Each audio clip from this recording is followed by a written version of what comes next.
welcome to Concert Pipeline. I'm Steve Jones. Today on the program we have Frank Meyer, and Frank has a new album out called Living Between the Lines. It's coming out on March 11th, so I've gotten a chance to listen to it a couple of times, as well as some of his other work. Really into his stuff and looking forward to our conversation we're going to have in just a moment here.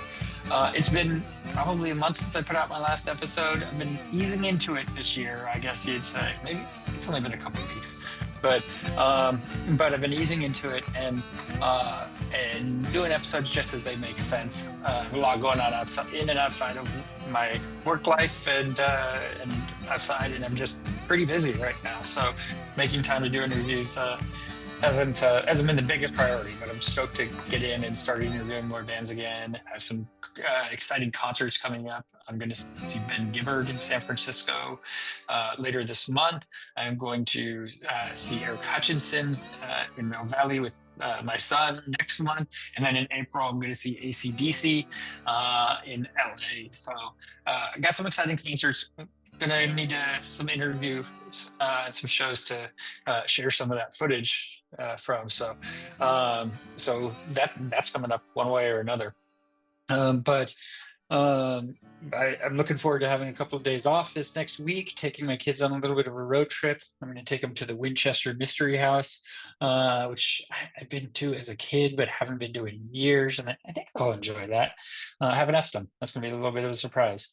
And then I'm taking them to the Monterey Bay Aquarium. We're going to have a tour there and get to see all the animals and stuff that are at the aquarium. That'll be fun, and hit the beach as well in Santa Cruz. So just kind of get out and enjoy the area and take a little break while they're off for President's Week. So that is coming right around the corner. Aside from that, waterfowl season is over, and I'm not even having withdrawals. I had an enjoyable season, not the most productive season, but enjoyable. And I got to share it with my pup, Navy, and I'm super proud of how well she did. I'm about to make 90 pounds of goose and duck sausage next weekend with some buddies. So that'll be fun because we have a lot of meat to process to make sausage. So looking forward to that. It feeds me throughout the year, and I really enjoy it. So lots of come there, and it's just been a good time. I'm doing all right, and doing the shows when I can. So thank you for tuning in advance. You can follow us on all the socials, of course, on Instagram, on Facebook. You can see video content there from the shows. You can watch the shows on YouTube if you're not watching it there, as well as listen to it on Spotify and Apple Music. So check it out, like, subscribe, tell a friend, all the fun stuff if you enjoy the content. And YouTube, go down a rabbit hole of Concert Pipeline stuff, because we have some fun stuff we've done over the years, and not even just interviews, but concerts and great concert footage on there. Lots of stuff from over the years for sure. So, all right, without further ado, we're going to bring Frank Meyer in on the program. Let's bring Frank on in. Now we're talking. Now we're in business. My God, that is so weird. And like the weirdest thing about that is that weird logo, that weird like it almost looks like swastika, sort of, or like Lost, like sort of. Well, I don't know what was that organization. It's the Dharma. Yeah, it's like a Dharma initiative kind of thing. yeah, I don't know. That was definitely pretty funky, but we made it work. So yeah, whatever works. But I'll have to do some troubleshooting. I'm gonna find out that I accidentally tapped into some Illuminati weird, eyes wide shut situation. Yeah. Well, aside from the technical difficulties of the Zoom, how's your day treating you, Frank? Oh, it's great. It's Sunday, so chill day. Took the dog out for a long walk at the park and doing some stuff around the house today before I go back out on the road starting next week. Yeah, you have a tour coming up. So tell me a little bit about the tour and what you got planned. It's with Fear, right? I'm playing in 6 bands simultaneously right now, including my own. And so over the next couple months, I go out with Fear, and then I go out with Handsome Dick Manitoba from the Dictators, and then I go back out with Fear, then back out with Manitoba. Then I'm doing going to Europe and doing a solo tour for my solo record that's coming out in March, called Living Between the Lines. I'm going to go out and do my first ever solo tour. And by solo, I don't mean by myself acoustic. It's going to be me with a backing band playing that material and like select songs from, my career. Um, and then I'm going to Europe also for a Streetwalkin Cheetahs tour. And then I've got my European band Trading Aces that's finishing a record right now. We'll be touring sometime probably by the end of the year. So at this point, it's just like a lot of road work, and I always got to keep refreshing myself on what the material is, so I don't like get on stage with one band and start playing the wrong song. Oh my gosh, I can only imagine. Yeah, digging into your stuff, like I'm like, okay, how do you balance it? Because people have a hard enough time balancing one band, but how do you balance it all and kind of make it work? Just overall scheduling, just being mindful of my own schedule and everyone else's schedule, and making sure I'm not committing myself to stuff that I can't do. I've been really lucky so far, where so far none of this stuff has overlapped, and that's insane. I don't even know how that's possible, but it always just kind of works out. Where when Fear gives me dates, I'm available, and then Manitoba gives me dates, I'm available, and then I book the Cheetahs or my solo stuff around that. Um, and I kind of just make it all sort of work. Is it the same with the recording, like getting into the studio for one band versus another, and kind of just putting the Tetris pieces in place where they don't? Every band kind of differs. The nice thing about making records these days is there's no like one way of doing it. Back in the day, you had to get with your band and rehearse in a studio, and then go into a studio where you're paying time to be there. And then you mix it probably in that studio or a smaller mixing studio. These days, I have a home recording situation. Most of the musicians I work with do. We can do a lot of work at home before we even hit the studio, and then we can hit the studio to just do whatever we need, your drums or anything that needs that big room sound or that you want to put on tape, or whatever. But then a lot of times I can finish the records at my place or mix them here, send them off, whatever the process is. But there's no one way to make records. So a lot of times, for the way I work, is I'm just kind of constantly writing songs. And as soon as I think I've got a decent idea, and maybe it turns out that it's not so decent, but at least if I'm inspired enough at the moment, like, oh, this is a cool idea, I'll just go ahead and jump in and record it, and flesh the whole thing out and commit my time to, like, all right, I'm going to give this, half a day or whatever, the afternoon, whatever, the night, whatever it's going to take to kind of like come up with the drum machine stuff, and then play all the parts to it, play bass, play a couple guitars, lay down vocals, write the lyrics, do whatever I got to do. Even if that's not the final draft of the song, like, it's usually just to get the idea out of my head, because I feel like the, the the most difficult part for a lot of artists, and maybe what separates being like a professional artist versus kind of a hobby artist, not that there's anything wrong with that, is the ability to actually follow through with the idea. Meaning, everyone with an artistic mind is constantly being creative, but the ones who like stop what they're doing and go, "Ooh, that's a good idea. I got to jump on this and get something out of it that's concrete." And then whether that thing ends up getting released, not released, that's kind of depends on where your career's at and stuff. But for me, that the responsibility of a songwriter is, man, you got a good idea, stop everything, get that idea done. And then what happens is I've got this giant library of material. So when I'm gonna do a Streetwalkin Cheetahs record, I go, oh well, shit, I got 4 or 5 songs right here that pretty much, they're cheetah songs that are just ready to go. Start sending out Yeah. mixes to. Now I have the other guys start swapping parts out. Now we go to the studio, maybe put live drums instead of a fake drum or all that stuff, and kind of turn it into a Cheetahs track. If I've got some stuff that sounds more kind of AC/DC hard rock, I'm like, oh, there's some Trading Aces stuff sitting there. If a heavy metal guy like Thor calls me up and says, hey, I'm working on a new album, you got any ideas? I go, yeah, I got a bunch of metal songs sitting right here. We might rewrite them, we might change them. Like I said, sometimes my demos are just the demos. Sometimes they become the final recordings, but generally the idea is to have a bunch of kind of concrete songs lying around, so that when it's time to make a record, like my solo record, I just pick the best of my material that's the most appropriate for that project.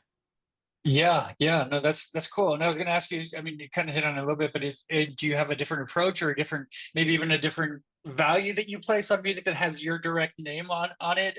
Like new. Uh, yes and no. I mean, like when I go in, I'm on the new Fear record, which was an honor because I'm a huge Fear fan, and now I'm in Fear. It's bananas. But with that, it was a very different kind of approach. We did the entire thing top to bottom in a big studio. There wasn't like all this sort of demo and prep and like, you know what I mean? Like there was just songs that we were essentially given that Lee had written or Lee had written with the other guys in Fear, current or past. And and we went and made a record kind of the old fashioned way. And my job there is still like bring your A game, record, have your ideas rehearsed and focused, get in and out, don't waste their time, don't waste their budget, be professional about it, which is the same philosophy I have when I'm doing my stuff. The difference is when I'm doing my stuff and it's starting at home, there's a much more casual vibe with it because I'm on my own clock and I'm not paying for overhead and time and going, hey guys, we only got 8 hours. So I don't know. For me, sometimes I think I get my best performances when I'm just sitting in here making music. I'm off the clock doing it. Sometimes I do these when I'm recording, I end up rebuilding the entire track except the lead guitar solo and except the lead vocal. And the reason is, for one thing, a lot of times they're on a click, so I can rebuild the rest of the band around it. But a lot of times it's just there's an urgency when I'm doing it in that scenario where I'm kind of just right in the moment and right in the initial idea of the song and tapped into something that is very difficult to recreate later. And if I can get the tones good and everything that first time around, I just leave that original vocal out. A lot of the lead guitar stuff on the solo record, Living Between the Lines, there's some ripping solos on there, and they're all just like Oh yeah. one take, first take, only take. Just I was kind of feeling it, had a beer in my hand, been working on the song all day, was really in the headspace of it, and just went, well, fuck, let's see what this sounds like. Went, what? Just blazed the solo and went, well, I'm never going to play like that again. Like that was the best I could, literally, because it was so in the moment. It was the most honest I could be in that moment with that idea. And so, what are you going to do? Redo that? Like, no, that's it. That's done. you know? Yeah, yeah. Is it easy to reproduce that when you're kind of translating that into a live setting, like when you're taking the songs Yeah, I live? mean, that's to me the whole thing is your goal for the most part when you're recording is to get the energy and spirit that you would if you were playing it live. So I'm kind of always that's why a lot of times I'm a big fan of first takes, second takes. Like I don't really like to overthink it too much. And that's when I'm talking about stuff like lead guitar, lead vocal. If I'm doing like harmony vocals, those have to be done very judiciously and meticulously. If we're doing drums, that's a different story. They have to be mic'd properly. You can't just kind of throw the mics up and go, oh, fuck it, let's just, there's a meticulousness to elements. But for me, the lead vocal and the lead guitar solo or any kind of solo instrumental passage, um, there has to be an honesty and an urgency to that. And a lot of times I feel like you get that in the earliest takes. Yeah, yeah, for So sure. whether that's in a big studio or at home, it's kind of irrelevant. I just find I'm almost most comfortable when no one's around. It's just me and myself, kind of spitting out whatever my idea is, not being conscious of, oh yeah, we're on the clock, or look at the whole band's looking at me right now, or geez, this is the third take. I feel embarrassed. Just somehow when I don't have all that pressure, I just really often that's my best moments. Yeah, yeah. So I want to know kind of a little bit about growing up, the music that you listened to. What were your parents playing in the house, that sort of thing? Like, were they influential on you at all? Uh, yeah, I also like to point out because I'm doing this on my phone because we talked about before my Zoom was being weird and we were getting this weird like insignia to some future corporation that I'm sure is going to overthrow mankind. It was a very strange technical moment. So I'm on my phone, but now the way the phone's positioned, there's these two lights around me, which is very mythical. It kind of Yeah. I feel and sort of in the angle is like I'm looking down the barrel. It feels very much like I should be giving sort of a philosophical speech or I don't know. Anyways, uh, my parents. I mean, I had a weird childhood. I have seven parents. Um, and well, I should say I had because a couple of them passed away recently. But as I was growing up, there was my mom, married my dad. Then they got divorced. She got remarried, he got remarried, and then he got remarried again, and then she got remarried again, and a couple brothers along the way. So Yeah. all in all, up until fairly recently, the numbers just kept getting bigger and bigger. So I would get Yeah. shuffled around a lot to like my parents in LA, my parents up north. A lot of like back in the day, they would just throw a kid on a plane by himself, like, here, go Oh see your yeah. dad in San Francisco. So I had different musical influences depending on what house I was at, but everyone loved rock and roll, so that was a good thing. My mom and stepdad were very into like kind of California rock, so I would say, or that California stuff, Eagles, Linda Ronstadt, James Taylor, Carole King, Tom Petty, Jackson Brown. They were all about that stuff. Tom Petty and the Stones were always very big in my house, and those are two of my favorites of all time. Um, my dad, uh, he was a musician and he played in an early version of the band when they were called Ronnie Hawkins and the Hawks, and he was also he was a Hawk, and he also played in a Buffalo garage rock kind of soul band called the Ravens. Who Buffalo historians know who they are. So he was much more into blues and James Brown and soul music, and Ray Charles was kind of his guy, and he was into a lot of jazz stuff. So I would hear that stuff from him. And then my stepdad, the one sort of in between, who really ended up being the guy that raised me, he was an Elton John guy. So he just loved Elton John, James Taylor, Elton John, like that kind of stuff. So, you know, eventually what I found my way to from all that classic rock was heavy metal and punk rock and glam rock. That was where my passions went. But Yeah. I grew up on classic rock, so I always loved that sound, and I still do. Did did they, either your dad or your stepdad, did they take you to shows when you were a kid? Did they Yeah, did you dude.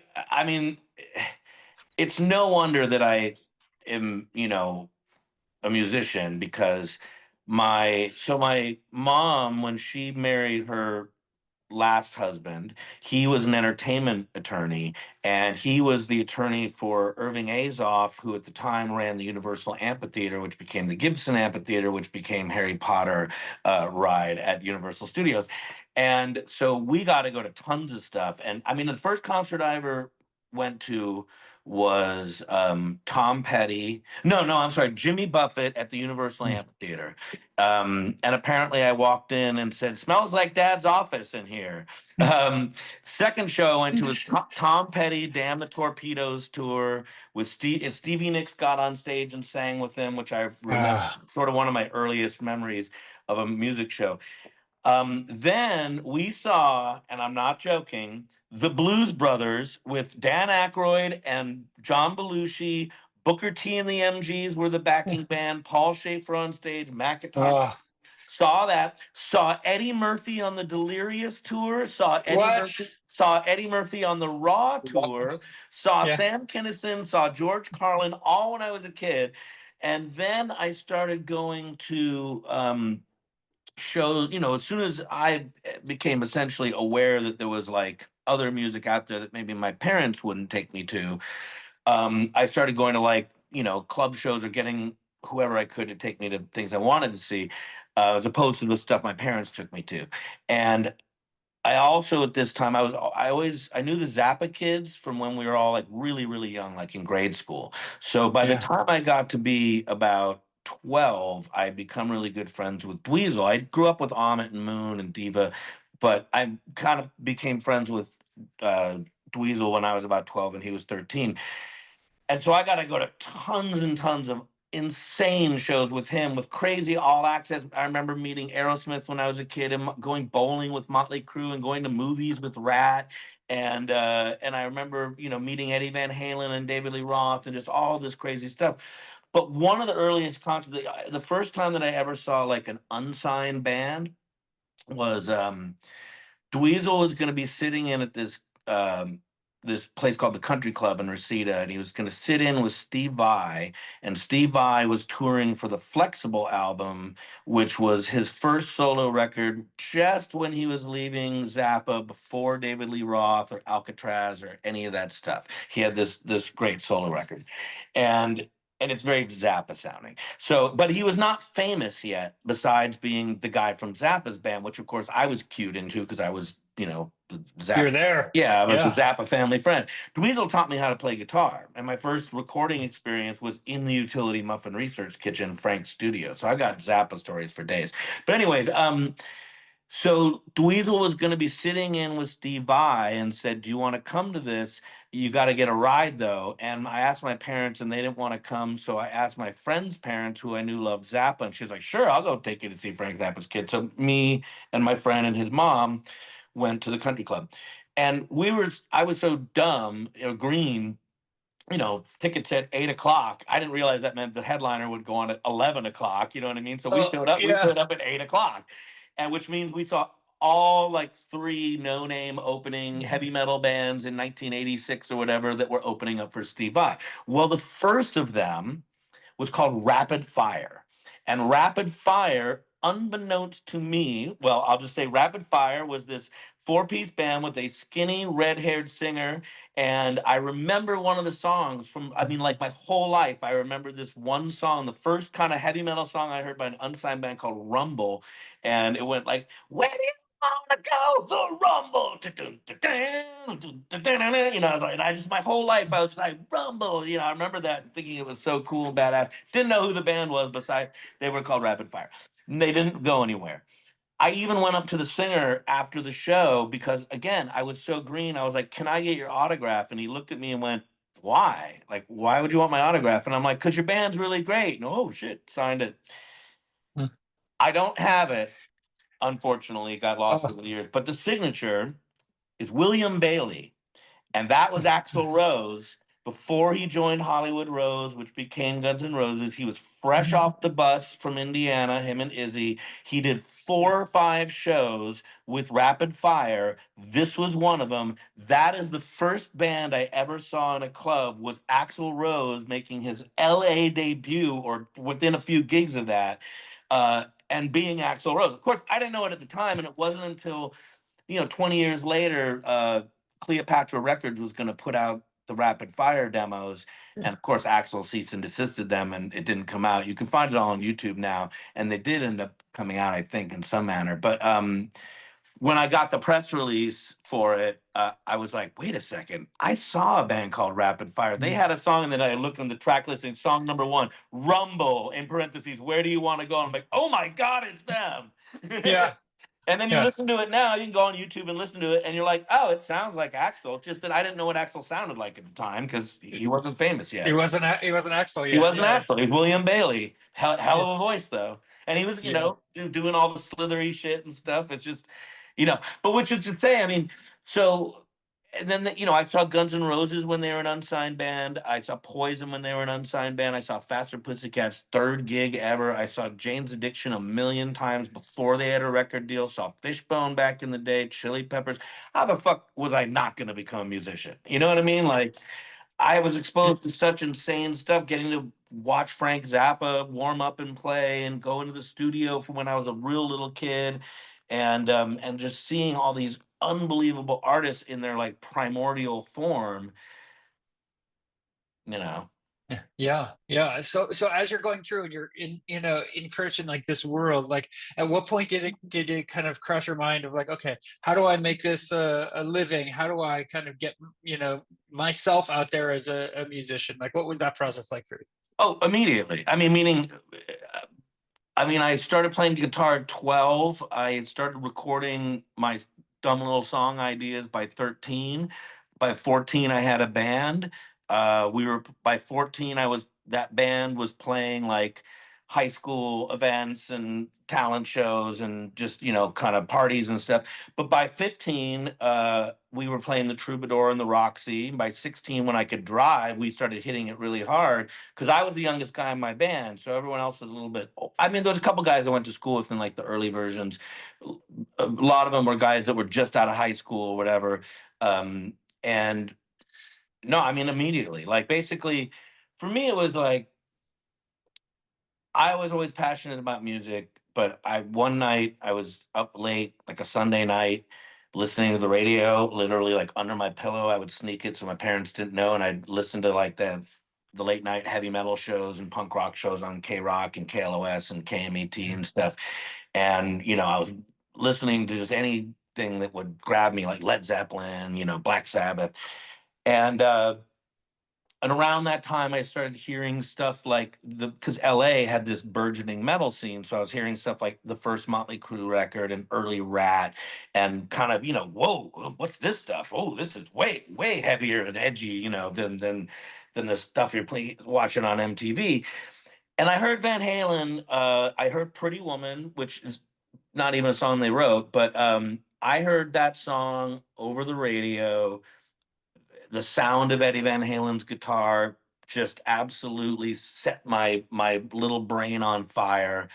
And I essentially decided at that moment that I had to learn how to play guitar. And I kind of sucked at sports, I sort of sucked at most everything that I tried at that point.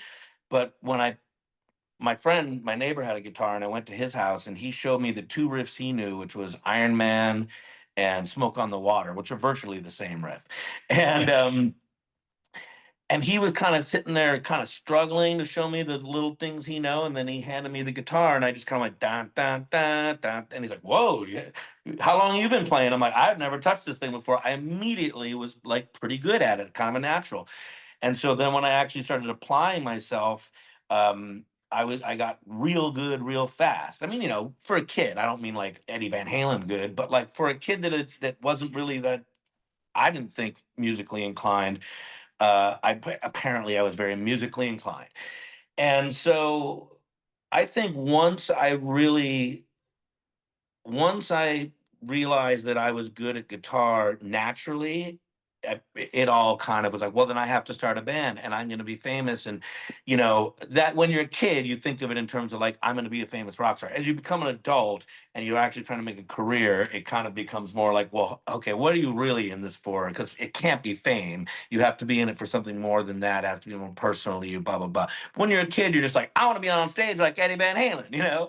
And I would see these photos in Cream and Circus of Eddie Van Halen and David Lee Roth and all these outrageous rock stars, Ozzy and stuff.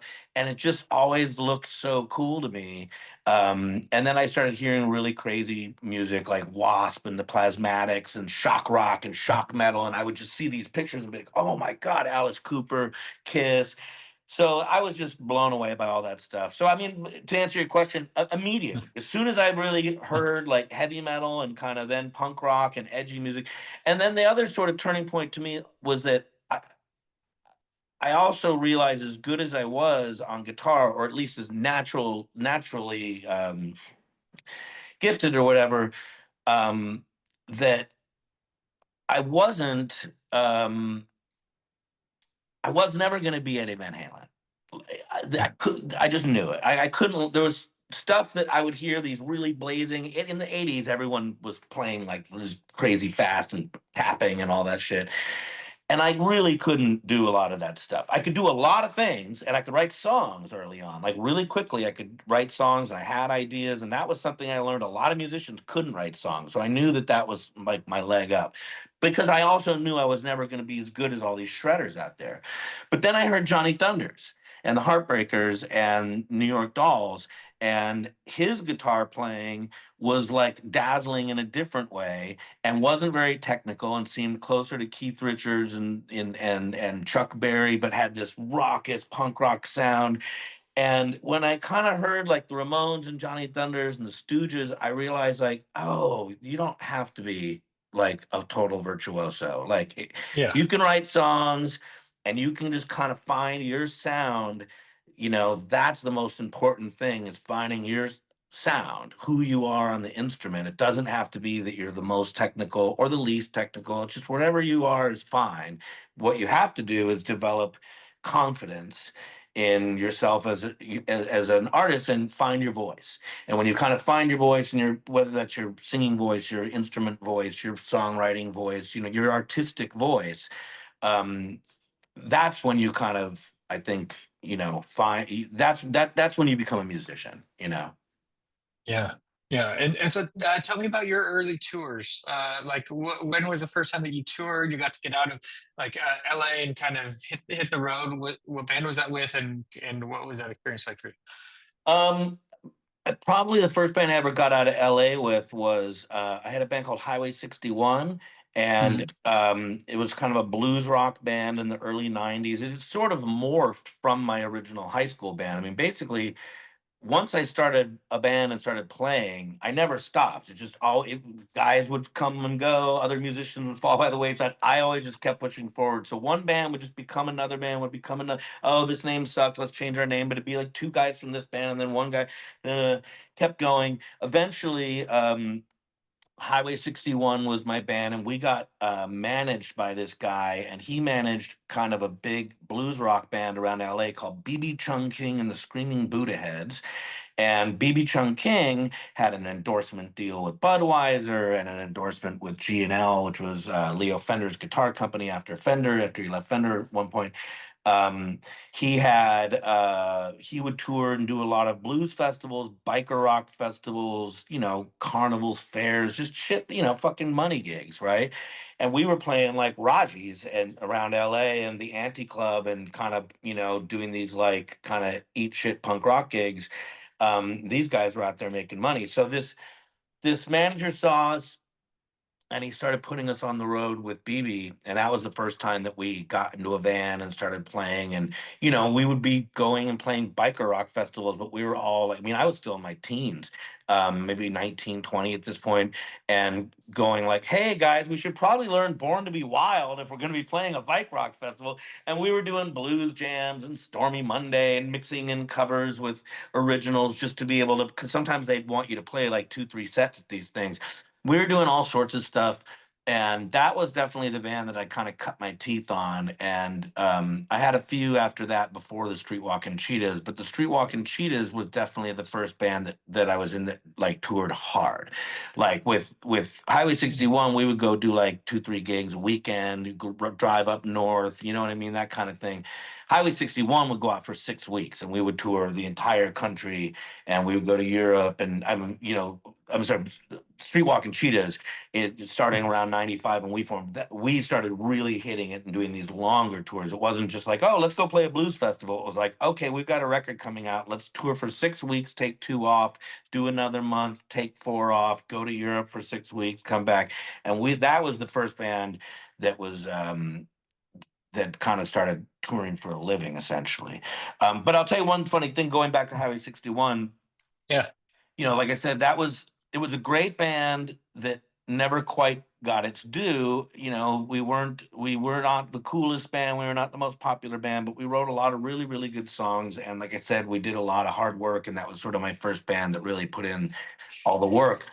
And then years later, and I mean like a couple years ago, we reformed that band and made a new album of all of our unreleased old material. Meaning, we just basically finally made the proper recording versions of the best of our old material.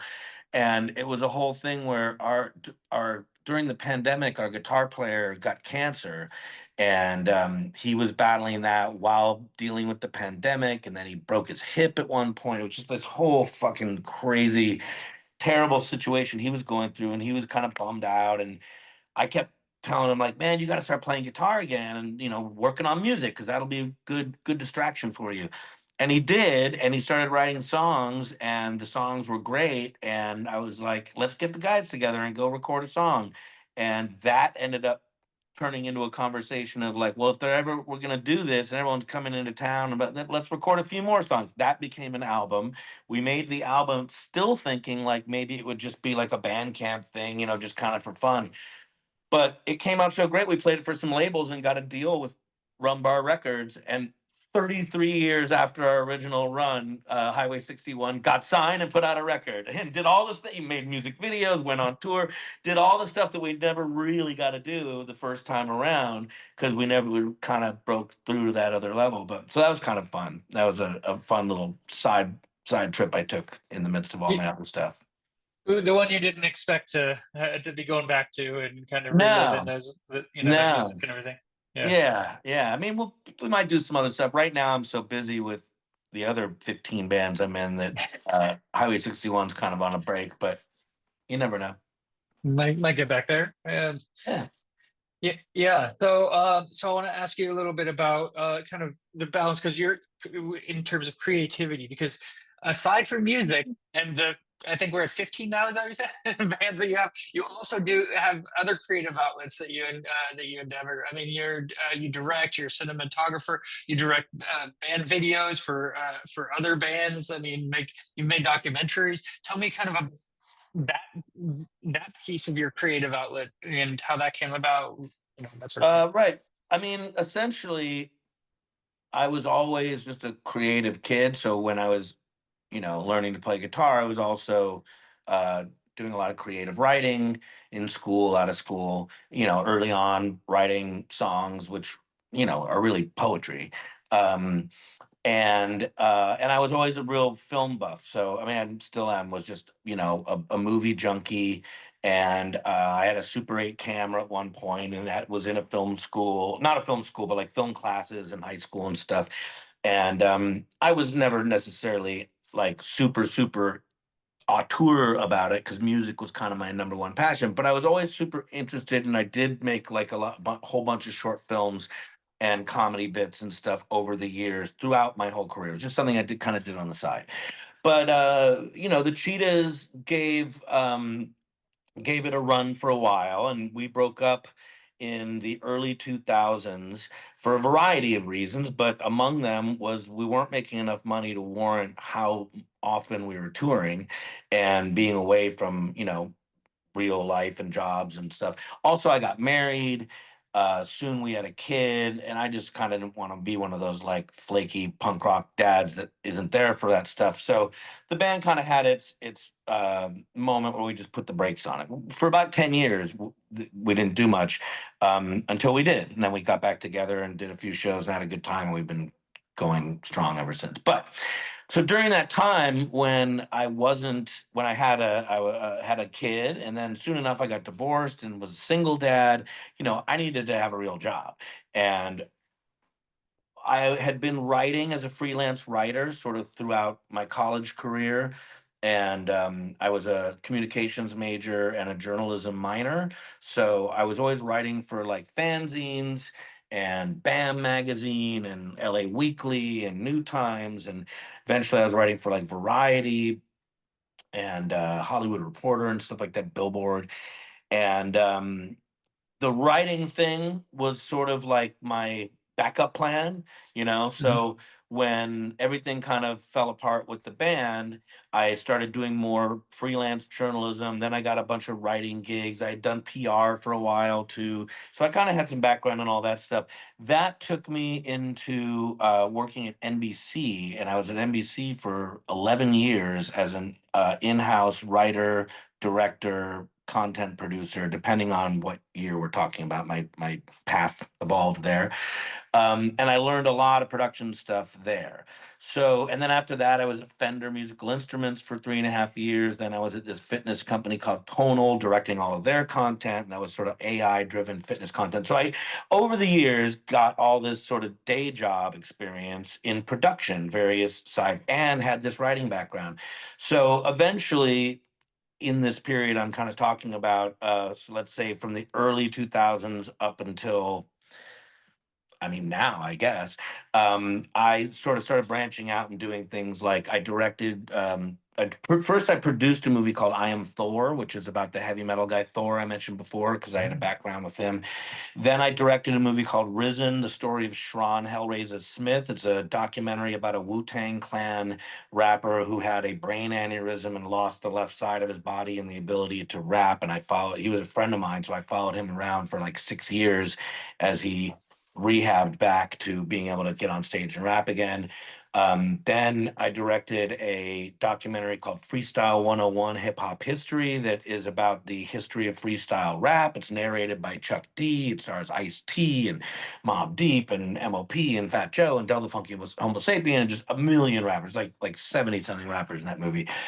Um, and then I wrote, believe it or not, 8 books because uh, really, that was more of like the film thing. Kind of each one of those was sort of a passion project. The book thing really was that like I got divorced and I kept the house, which was short-sighted because I could not afford to keep the house. And but at the time it was like, listen, I'm gonna hold on to my kid and my house and my blah blah blah and all these things, and my life's gonna stay normal over here, baby. And then cut to like 6 months later, I'm like, how do I stay in this house? It's crazy. So I I decided I needed to make about 20 G's more a year. And I decided that I would try to do a book a year, basically. So the first book I did was On the Road with the Ramones. I teamed up with Yeah. Monty Melnick, who was the Ramones tour manager for the whole thing. And we wrote a book that did really well, and then that got me a gig writing with Dave Mustaine on his first book. And then I did a photo book with Walter Yost Jr., the sports photographer. I did a photo book, and when I say photo, meaning like I wrote the text and in a sort of coffee table style book that's really showcasing these wonderful photographs, but that I wrote and edited all the text that goes with it. I did one with Niels Lozauer about Van Halen and David Lee Roth. I wrote a book on Phil Spector and his work on the Ramones record End of the Century.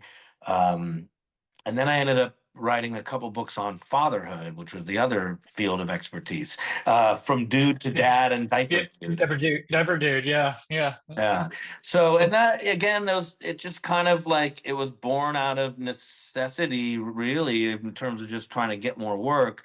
But then I kind of started getting more work. I mean, once you write one book that does pretty well, uh, you get more offers. So again, it just kind of stumbled into it. I wasn't really looking to be an author or a filmmaker, but the filmmaker thing was more because I gained all this experience when I was at NBC and stuff, and I was a film buff. That at some point, I did, it's like when I got passionate about something like my friend Hellraiser losing the left side of his body, I was more like, well, someone's got to make a documentary out of this, and I was kind of like, well, fuck, dude, you know what you're doing at this point? Go make that documentary.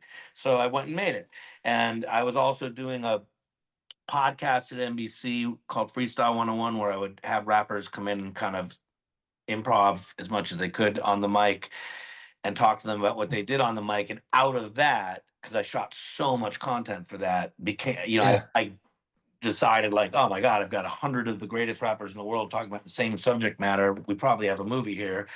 So we started shooting more content to shape that into a movie, and so that's those were it's just kind of like those were where my life took me at that time. Yeah, yeah, for sure. And so it's not the same era because your movies are a little bit different, but your brother also famously in movies as well. Was there? Do you ever work with him on projects? Like, was there ever any crossover there? Um, no. Well, yes, no, nothing that you've seen. We worked on stuff together. We've written a few scripts together and developed a few things. Just nothing that ever like saw the light of day. But Brecken and I, we had, I mean, we grew up together and we had very similar tastes in music and movies and TV. And we obviously spent our childhood and teen years, together watching and digesting a lot of the same art and media. And he too was hanging out at the Zappa house. And he was an actor early on as a little kid. So he was getting his own exposure to creatives and production and what it took to actually like make something into the things that you see, songs and TV shows and movies. I mean, a lot of the leg up that I think we had growing up in LA was surrounded by showbiz people was that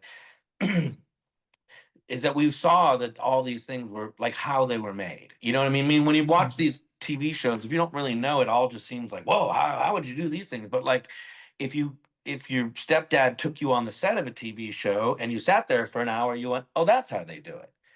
You know what I mean? Like I see Yeah, there's a director and there's a writer and that's the assistant director and everyone's doing it and those are lighting guys and those are cameras and lighting cameras here and there's a can I see and you kind of and so the idea of like becoming a musician or in his case becoming an actor or in both of our cases becoming behind the scenes producers directors all that kind of stuff writers It's more just that we were creative kids and we had the opportunity, the luck of getting exposure to the sort of behind the scenes aspects of this at a young age. So as we had enough moxie to go try to be our own little artists, we had some idea of what this actually meant, like what you had to do to become an actor or to become a musician or to make a song or go in the studio or put together a team and go film something and then edit it and then color correct it and add post effect.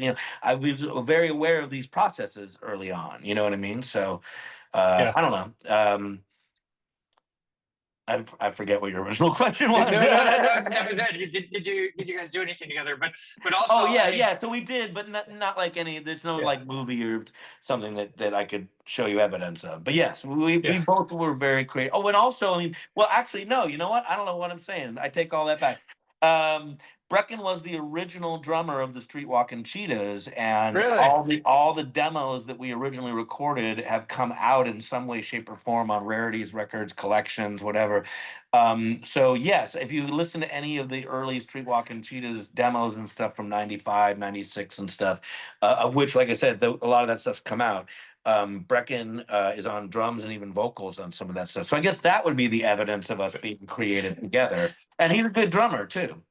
it's there, it's there. Does he still drum at all, or I mean, for fun, he yeah, played for a long time with Tom Morello when Tom Morello had yeah, that band, The Night Watchmen, and there yeah, was a group called Street Sweeper Social Club, which was Tom Morello and Boots Riley from the Coup, yeah, and Brecken is on some of that stuff. So he always dabbled in music. He dabbled in music the way that I've dabbled in acting. You know what I mean? yeah, Like yeah, I've yeah, done a little bit of acting here and there. I've directed a lot of music videos. Sometimes I act in them. Like I'm on camera when I'm doing my own music video. It's like I've dipped my toe in the water, but I would never call myself an actor per se. Brecken's a great drummer and can play, but I don't think he's ever really considered himself a drummer first. He's an actor. That's his main thing. yeah. I like that you referenced him on the new album also. The song "Family Tree." My brother it does movies that you've seen twice or Yeah, something. yeah. Well, so that song, I mean, it's a little bit of an amplification of my family life, but it is kind of what I just told you, which is I had seven parents and a famous brother, and I take a little bit of poetic license with some of the lines in there, of course, because you're also trying to write compelling lyrics. But essentially, all of that is sort of based on our mother, who passed away recently, was a tremendous alcoholic. So all the lines in there Mm, about she shoots heroin but calls it dry white wine, that mm, stuff's. I mean, those are all. That's all. That is my life. It's just that I'm being a little poetic with it and taking a little artistic license. But yeah, that song is. I mean, the joke of it. Of course, I love my family, but is like the hook of the song is I want to climb down from my family tree. I want to burn down my family tree. Like I've had enough. you know. yeah. And that's certainly Oh, I've felt that way before, but the reality is my brother and I have always gotten along great. Everyone in my family, including my mom, rest in peace. I don't really have horror stories about any of them. Like everyone's lives went in different directions, some darker, some didn't last as long as we'd like. But I had a pretty great childhood, and like I said, got exposed to a lot of cool shit, and it's built me into a person that can actually make a living doing the thing that I love more than anything else, and have loved since I was 12 years old. That's pretty lucky, you know what I mean? yeah, So I can't really like claim like, oh, my family was so horrible. Yeah, I have an unusual story. Most people don't have seven parents, but the reality is I actually had seven people that loved me. You know what I mean? So that's yeah. actually like not a bad thing. But that being said, seven people that love me is not nearly as interesting of a lyric as saying I want to burn down my family tree. And I No, always got to no. think about what's the good lyric. Um, Yeah, but this whole album is, I would say, much more. With a few exceptions, much more based in my real life and actual story than a lot of my previous work. In that, with the Cheetahs and even with Trading Aces, There's a lot of like I'm writing I write songs that are like the movies that I love, so action movies and horror movies, and there's a lot of fuck the police and car crashes and just fun, goofy, comic booky, violence, sex, drugs, all that stuff. And I love to write those kind of songs, and I love that especially because so much of my music is kind of like fast-paced, high-energy rock and roll. Those are very fitting. So I certainly have written many, many personal songs over the years, but I also lean a lot on like writing these just sort of like wild fantasy trips, right? This Yeah. record, the only song on this record that's kind of in that wild fantasy vein is Partners in Crime with me and Eddie Spaghetti. And that song, we Mhm. rob a bank, kill a bunch of cops, get shot in the neck, run off with the bags of loot, drive off to Mexico in a shootout with the police. That's some That Bonnie. didn't happen. No, that didn't happen. You're not going to believe it. Eddie and I have had some wild adventures, but we haven't murdered anyone yet. Um, Okay. and so that song is definitely kind of my homage. Like, don't worry, there's still one song where everything gets crazy. Uh, but the rest of the album, I would say, is much more based. Dead Winter is about my mom and her whole journey, and another very autobiographical one. And Family Tree, Baby Dynamite is about my daughter. Even though in the video she's a flamethrower wielding, badass that sort of takes a blowtorch to toxic masculinity and all these jerky guys that are sexualizing her. But really, I wrote the song about my daughter, just who was such a strong, smart young lady. And she was such a firecracker. And, when she was a little kid, if you wanted to help her with anything, like, oh, honey, let me get you, no, no, no, Bella, do it. Bella, do it. Her name was Bella. And is still Bella. Let Bella do it. Bella do it. So I just always thought she was such a fun character, and so I wrote Baby Dynamite, kind of like, look out, world, this young lady's about to come and take it all over. And I wrote that song while sitting at this restaurant we used to go to in Long Beach while drinking a white wine sangria. So that's why the very first line is "Red raspberries taste so divine," because I was sitting there drinking white wine sangria, looking at being a proud dad, looking at my kid. And so it's very much kind of, like I said, in the moment, taking that moment and being like, ooh, this is a good song idea. Just start writing it, on a napkin or whatever. Yeah.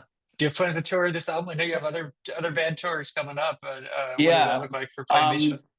I'm doing a tour of Spain in May that will spill into June, that will be promoting this album. And then I come back and do a handful of Southern California dates for this album. And then I'm hoping to get in like the fall, like a more official US tour. It just takes a little bit more work to get that happening in the States. One thing that's been a real blessing for me is that, like, I've always done really well in Europe. I've always done My strongest market has always been Spain. So if I'm going to launch a new band like Trading Aces, or I'm going to launch a new facet of my career like doing a solo record, for me, the place to kind of test run that and get the best exposure is Spain. I do great there. I can do well, whether it's the Cheetahs or a new band. People there seem to like and respect what I do, and so I've got a good following there. So if I'm gonna kind of give something a first run, it's like, well, let's go to Spain and go kick the tires, and if we come back alive, then we're gonna do more. So so that seemed like the perfect place to go do my first real solo tour. And then, like I said, I come back and I'm gonna do a bunch of Southern California dates, and then I'm working right now on trying to put together a fall thing that'll be like a more long tour of the States. Yeah. Do you have memories of a really fun show you played in Northern California? I know you were up here last year, played Sacramento, but what's a fun memory you have of Well, Northern? my favorite San Francisco memories were we used to play this place called the Paradise Lounge a lot, and I don't think it's around anymore. The building's probably still there, and we played there a lot, and they loved us there. We always did great. We packed the place, and we also, when we would play, like back then, this I'm talking like 97, 98, 99. We would go out with Wayne Kramer a lot, where we would be like the support band and his backing band, and we would go out with Sylvain from the New York Dolls, same kind of thing. We'd be the support. So we would always go to the Paradise Lounge with those those packages.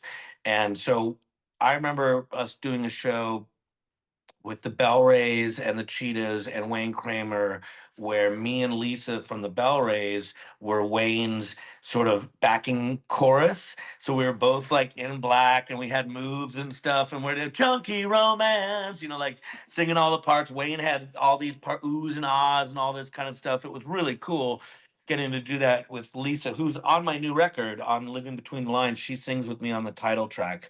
I kind of the guests I brought in were all people that kind of trace back to early in my career. So Eddie Spaghetti and I have done a lot of work together, and we did an album together. Lisa and I go back to the '90s. Cherie Curry kind of discovered the Streetwalkin Cheetahs back in '95, so she's on the record too. But then also we played a great gig with Sylvain there. We played a great gig where Stephen McKay of the Stooges came and played sax with us.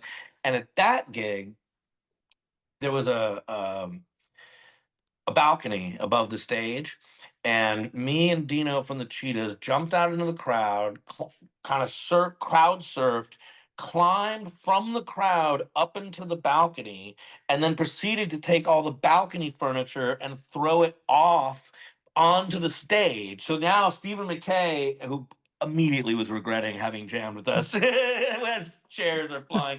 And our other guys are like kind of up there dodging chairs. We're fucking throwing chairs down. The stage is mayhem. We jumped off the fucking balcony back into the audience, swam our way back. Madness. There's photos of all this and even they don't quite capture the complete and utter fucking mayhemness of it. Dino at one point broke his ankle at a show in LA, and we rolled up anyways to the Paradise Lounge, and he played the whole show with the fucking ankle cast on, sitting down in the chair. We still, went crazy and jumped about. Yeah. So yeah, San Francisco was always really good to us, and the Paradise Lounge was just always mayhem. That's awesome. That's so cool. And so, last question, Frank, before I let you go. And by the way, I'm from the Bay Area. I'm from San Oh, Francisco, so oh, are you? yeah. Okay. I mean, I grew up in LA. I was born in Marin County, and Yeah. like I said, when all of a sudden I had parents all over the place, two of them, my dad and my stepdad, both lived in the Bay Area. So I spent a lot of time in the Bay Area. And as a kid, some of my earliest, like I said, once I started going to see like club bands and stuff, I used to go to the Keystone and the Stone and Wolfgang's and the Fillmore and stuff. I remember Yeah. seeing Armored Saint when I was a kid at Wolfgang's. I saw Laws Rocket there. I used to go see Exodus, Jet Boy, Sybil, the Sea Hags. I was definitely kind of tuned in to the sort of San Francisco club scene as soon as I got tuned into the LA club scene. Yeah. Yeah. No, that's awesome. I mean, the Fillmore is my favorite place to see a show. So, The Cheetahs got to play the Fillmore once, and it was pretty awesome. I mean, you can get lost in the poster rooms, just like of all the legends that have played there. It's just such an energy. It's incredible. Yeah, no, absolutely. Yeah. Um, so, final question for you, Frank. What would you say is your favorite concert of all time, if you were to have to say one? Either one that you played or one that you went to as a fan. You could choose. Wow. Well, I'm gonna try not to think too hard about it. Like I said, we're gonna go with first take. Concert that I played, I would probably say the first time. Hmm. Uh, so James Williamson from the Stooges. Um, he and I made an album together called James Williamson and the Pink Hearts. And I met him because he, about a year or so before that, did a concert in LA. He had put out a record called Relicked, where he'd covered a bunch of Stooges songs with different vocalists. And he did this one off concert where all the vocalists from the album, Jesse Matlin and Jello Biafra and Lisa from the Bell Rays, all were going to sing Stooges songs with James for the first time away from Iggy Pop playing Stooges stuff. And I was playing guitar in Cheetah Chrome's band at the time, and Cheetah got offered the support slot because him and James are buddies. So after first thing I'm told by Cheetah is, hey, we're going to do this opening slot for James Williamson at this theater. And I'm like, oh, that sounds great. Yeah, I'm in. A couple weeks later, I get an email from James Williamson saying, hey, this is James Williamson. I've never met James before. And keep in mind, I'm in the Streetwalkin Cheetahs. We're named after a song he wrote, Search and Destroy. So like, The guy's a hero of mine. Yeah. Um, I get an email from James. Hey, James, or hey, Frank, this is James Williamson. Cheetah Chrome says that you'd be great to sing some of my Stooges songs at this concert coming up. Are you game? And I'm like, what the fuck? Like, what do you, this can't be real. I'm like Yeah. looking around. I'm like at work at NBC at the time. And I'm like, come on, you guys, stop horsing around.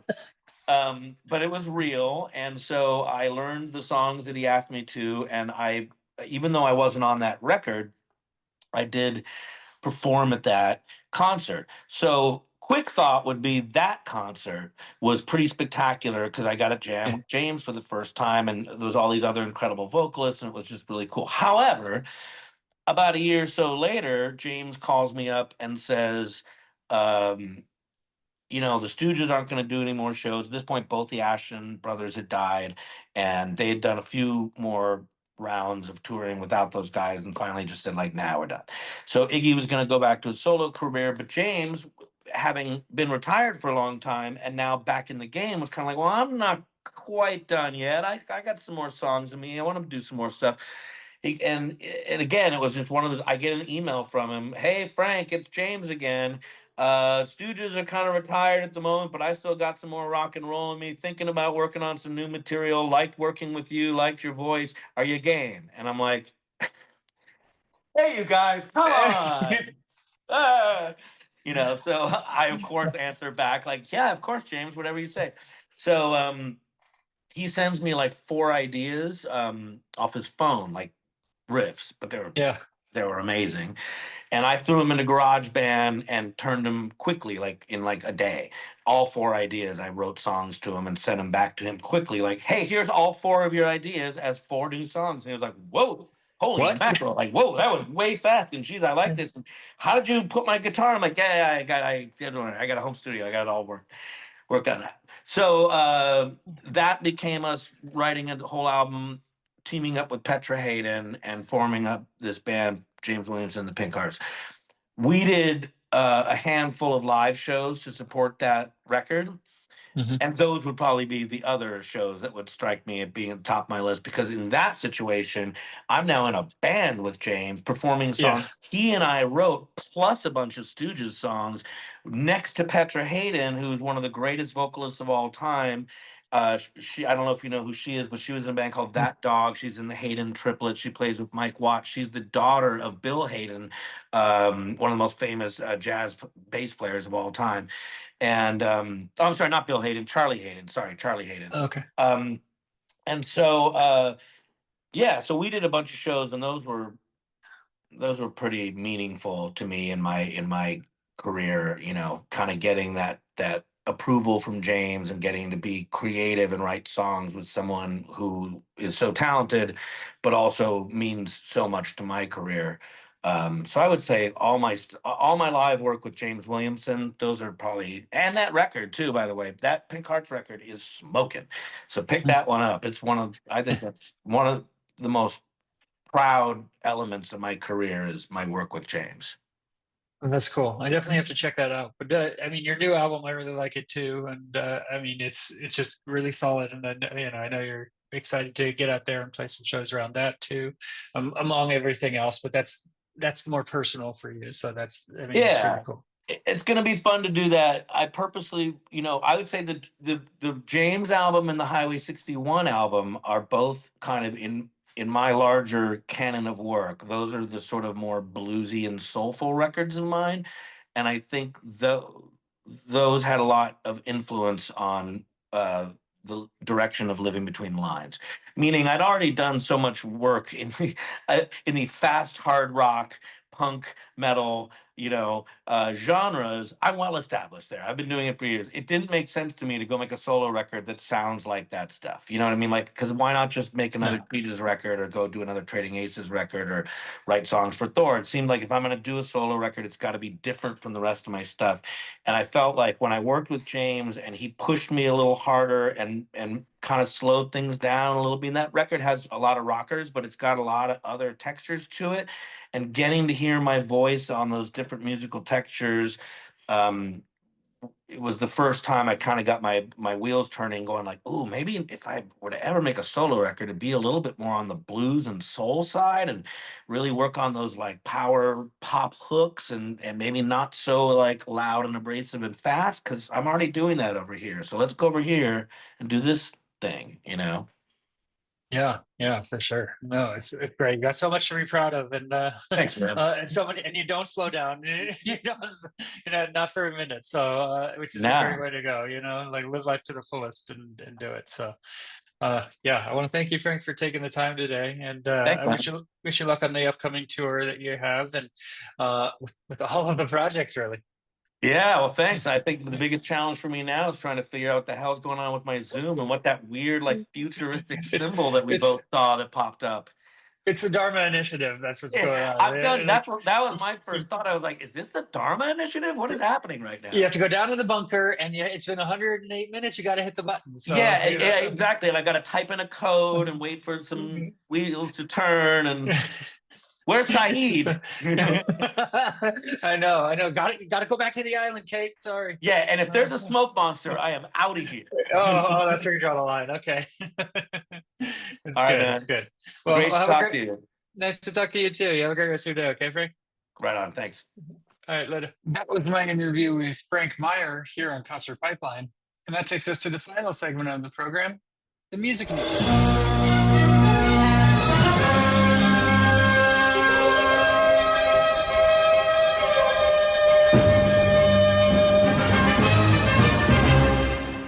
We got a couple stories to wind out the program today, and it's been a couple weeks since I've had an episode, so there's a bit to catch up on, but it's pretty exciting stuff. So the first is regarding Black Sabbath and Ozzy Osbourne. He's been wanting to play a last show or last couple shows for a while. I've heard quotes of Sharon saying this in the past, and his Parkinson's has kind of taken control where it's very difficult. You can't travel, so it's got to be in your home. Well, this past week, they announced the final show, Back to the Beginning, with Black Sabbath and Ozzy Osbourne, including Geezer Butler, Tommy Iommi, Ozzy, of course, and Bill Ward, the crew that started it all, and it's going to be in Villa Park in Birmingham on July 5th. It's also going to feature performances by Metallica, Slayer, Pantera, Alice in Chains, Lamb of God, Anthrax, Mastodon. There's going to be performers that, including Billy Corgan of the Smashing Pumpkins, David from the lead singer of Disturbed, Duff McKagan, of course, from Guns N' Roses, Fred Durst from Limp Bizkit, Jonathan Davis from Korn.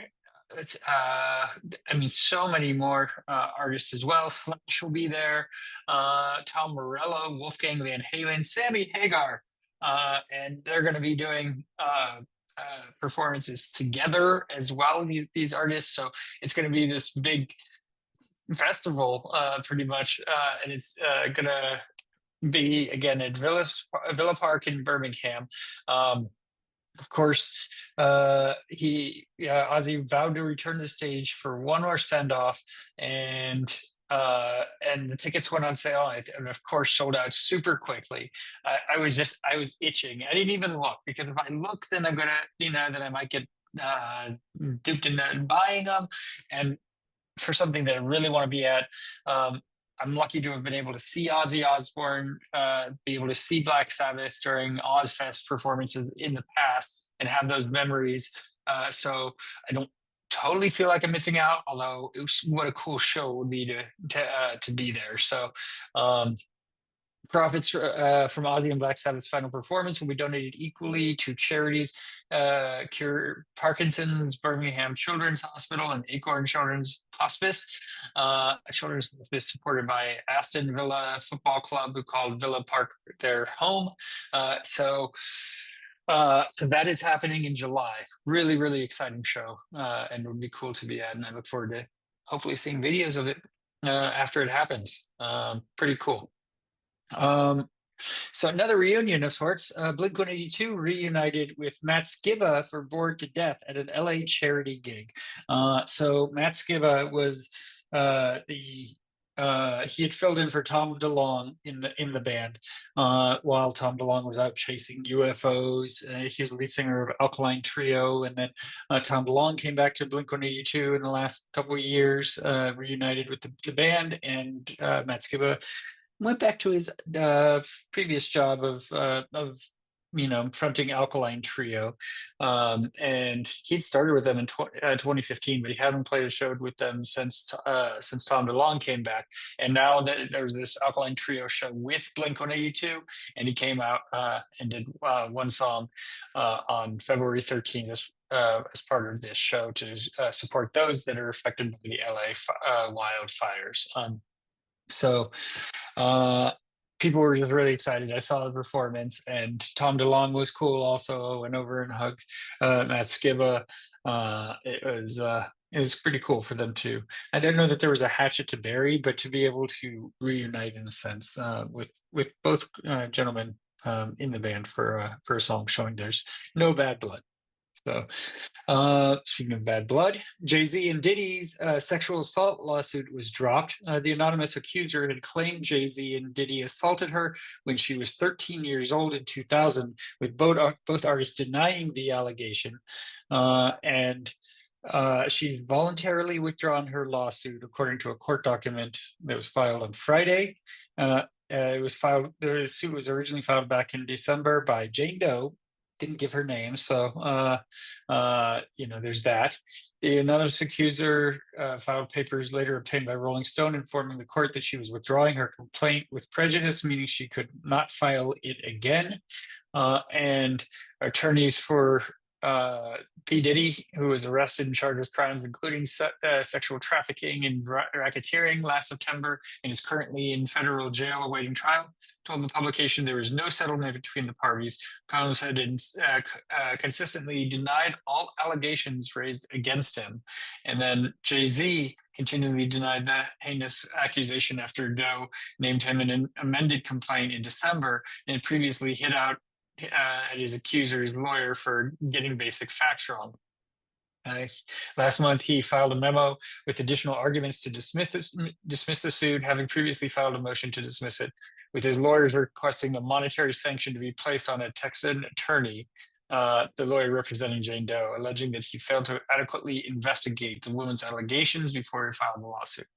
Fair point. So if she's backing down, she's not getting a payout, and she's not giving her name, but she's slandering these names. Now, let's be honest, P. Diddy, I mean, I'm sure he's got enough hot water to hold him in jail for a while. This isn't really going to slander his name, but Jay-Z's, I mean, she can just go out and say these things and there's not any repercussion. Her name should get out there. There should be a repercussion. She should have to pay if it's not true. So it's been dismissed. I'm not sure why it's been dismissed, but it is no longer there. All right. And there was an SNL past weekend was SNL's 50th anniversary that they're celebrating. It officially actually happens in October of this year, but they're celebrating it right now. And man, are they celebrating it. They had a 50th anniversary concert with so many artists, and the audience was full of all people who hosted the show or on the show or a part of the show in some capacity. So anytime they cut to anybody, it was star-filled. And Jimmy Fallon hosted it, came out and did this little Blues Brothers number sort of thing, which was pretty cool. He at one point joked that there are no awards being given out at this show, and with Tom Hanks and Rita Wilson right behind him, and they sneak off in the background to leave when they just found out that there was no awards being given out. And I saw stories where they clickbait stories where they're like, Tom Hanks and Rita Wilson left the show in the middle after finding out that there's no awards. Okay, it was a joke. Get over it, right? But there were some pretty awesome performances. One of them being Lady Gaga, who joined Andy Samberg for a surprise Dick in a Box duet on SNL 50. I was like asking, I don't know if I was asking my daughter or my son, but I was like, is that Lady Gaga? I don't know. I couldn't necessarily recognize her, but it looked like her. So, but she didn't have a full suit of meat on or any other kind of notable things that make Gaga, notable. But there were so many other performances, and they were joined by Bad Bunny, T-Pain, Chris Parnell, Eddie Vedder, and Yorma Taccone, also from Lonely Island, as they took on a medley of Lonely Island classics. And Lady Gaga came in for Dick in a Box. It was acoustic. It was pretty awesome. And there were many other performances also that were notable. And during the 50th. And the one that I was most interested in was the Nirvana reunion with Post Malone, which was super cool. I really enjoyed it. On post. Oh, there it is. I was looking for the article. Okay, so yeah, Nirvana reunited with Post Malone on vocals for electrifying SNL 50 Smells Like Teen Spirit performance. Um, Nirvana had gotten back together recently with some female vocalists for the Wildfire concert, and Malone subbed in for Kurt Cobain this time, a male vocalist, and Adam Sandler introduced him. Adam Sandler was there when Nirvana originally played on SNL. He was in the cast at the time, and they played the classic 34 years after making their SNL debut with it. Adam Sandler introduced them and called them Post Nirvana, which I think is a fitting name. And I was talking to a buddy about the performance, and I'm like, man, I would go see a Nirvana tour if they tour Nirvana stuff, because it sounds like Dave Grohl is kind of investing a little bit in the Nirvana thing right now and getting back into the limelight a little bit after his situation last year that came about, where he impregnated another woman out of wedlock, and now he's kind of uncanceled himself. So it's pretty great.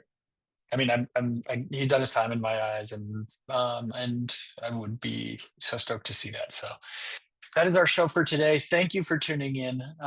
Don't have an episode lined up for next week yet, but you never know when we're going to pop one out. So for all of us here at Concert Pipeline, I'm Steve Jones. We'll catch you next time.